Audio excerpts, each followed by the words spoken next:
Good morning, everybody, and welcome to the White Tank Mountains. Scotty here from azoffroad.net. And over the next 2 weeks, we're going to be out here in the beautiful White Tank Mountains, just west of Phoenix, to do a little bit of exploring. So right now we are just off of Miller Road and the I-10. We're in the southern foothills of the White Tanks. And we're getting a very early morning start because this area becomes a shooter's paradise. Pretty much all day, every day. So I'm guilty of it myself. I've come out here shooting before, but still want to get an early start so that we don't run into any issues with people shooting up the mountain, ricocheting off rocks, so on and so forth. Miller Road is a big target shooting area, much like Watson Road was before it was shut down and turned into a regional park. So everybody's coming out here to shoot, but just less than a mile off I-10, kind of snuggled in the little foothills out here, is an abandoned mine, which isn't really well published, much like many of the other mines in the White Tanks. In fact, I could barely find a little bit of paperwork on this one in particular. We'll be checking it out today, and next week we'll be back in the north part of the White Tanks to try and find another abandoned mine further into the mountains. All that, plus we will be testing out a new toy at the end of next week's video. Should be a great day out here in the White Tank Mountains, very close to town. Some cool stuff to check out, and maybe even some abandoned sites to be had.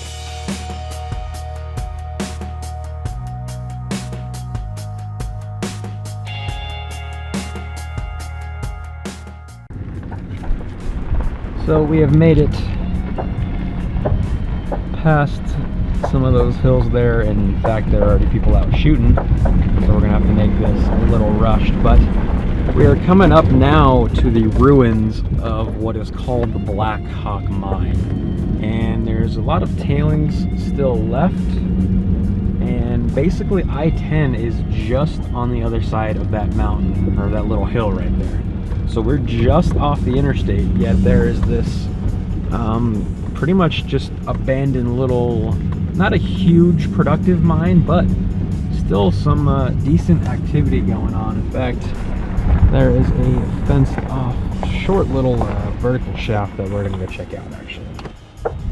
So that is the extent of this small little shaft. It only goes down about, oh, I don't know, 10 feet, if that. So this one actually appears to be just a tad deeper than the other one. I apologize for the wind, but it is just gusting in like crazy all of a sudden. So there is a decently deep digging. Just up from that other one. That other one was just right back there towards the Jeep. And there are just all these little holes and trenches and canals of stuff they dug all along the face of this mountain here. So you can see them just everywhere. There's a shaft right there. There's another one just up there. And of course, several others back on the other side of my Jeep, which we will get to in just a few minutes. Oh, in fact, this one I think might be even deeper than the one we just saw. This one actually has metal grates over it. Get a nice look down in there. Oh yeah. I'd say this one's probably a good 30 feet down there. So we have made it up to the main part of the mine now. And this is really where some of the more extensive ruins remain. Just up there is a cement foundation of some sorts. Got a kind of a wooden base reinforced with concrete up on top. Currently being used for target practice, but at some point in the past I'm sure it was used to either house equipment of some sort. Maybe the mill sat here. It is very close to the main workings, as well as a lot of the tailings piles. So I'm guessing this was probably the mill site during operation at the mine. And then right next to it is a big sort of open trench where most of the mining was done. So a little bit about the history of this mine. It's really not well documented, which is a problem. And most of the other mines in the White Tanks will find there's not a whole lot published. So it's just kind of these small operations that the one we're at now is actually the biggest of all the mines in the White Tanks. 1960s is when this area first popped up as being active for minerals. Mining claims were established here, and people were out prospecting. And by people, I mean literally like 1 or 2 people were out here prospecting. This wasn't a big operation like many of the other mines we've been to, which is probably why it's not well documented. But anyways, 1960s was when this area was first known about, first worked, and it was more productive into the 1970s. A lot of these workings were probably done, shut down for a brief period of time. And then back in the early 1980s, 1980 to 1985-ish is when it really was kind of the most productive. The owners came out here and they established a small mill. Jaw crushers were brought in, rolls were brought in, and a very small ball mill and sluice box was brought in. But at the time, that was enough equipment for them to process the ore they were pulling out of the mine. They were digging, they were working down to 30 to 40 feet, which isn't a whole lot, but there are several mine tailings that tell us that they were pulling stuff out of the ground. Now, it wasn't very profitable. They were after gold and silver. So gold was pulled out, or it was originally assayed at about 20 ounces per ton. Not terrible, but not great. When they continued to work into the 1980s, they found that it was an ounce or less per ton. So never a big profitable operation, very limited timeline. Worked from the 1960s to the mid 1980s when all of this was pretty much just left here to rot in the desert. So here is probably the best example of the trench mining that was happening. We're kind of working our way down into this cut where you get a good look at the bedrock.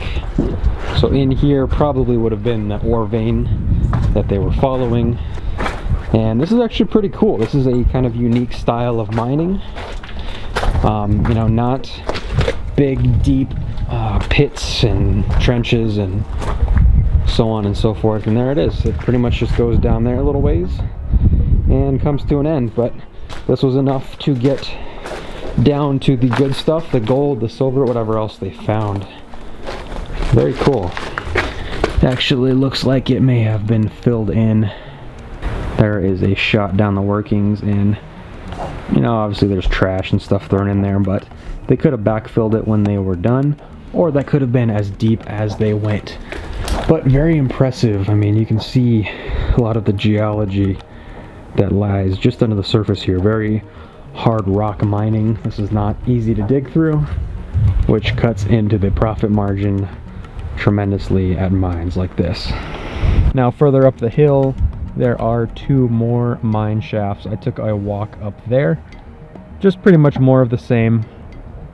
So we have made it back down to the Jeep here at the sort of main area where everything was happening, and just diggings and prospects everywhere. You can see we came in that way and we checked out all those different mines and different holes that remain today. And that's about it here at the Blackhawk mine. You know, like I was talking about a little bit earlier, not a very big operation, you know, not a huge success story, but enough work was done in the past to leave some ruins behind, which I always love walking around to check out, try and figure out what was happening here. And in a place so close to town, in the beautiful White Tank Mountains, it's always nice to have a little bit of history and have stuff to check out.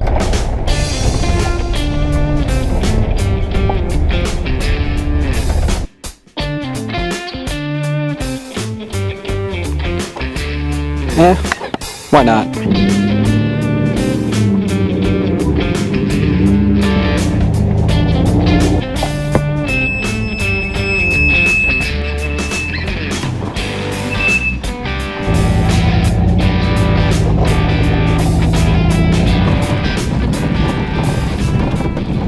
And that's about it here from the south part of the White Tanks here on Miller Road. We got to check out the Blackhawk mine, which was very interesting. Very little information published about it, so that's kind of a shame. Anyways, we will be back next week from the north part of the White Tanks as we search for another lost mine, as well as try out a new piece of tech we got. So thank you for watching this video. Be sure to tune in next week, as well as at the end of the month. We have some special videos we shot earlier this year coming out. So lots of good stuff coming up. Thanks for watching this video, and we will see you next time.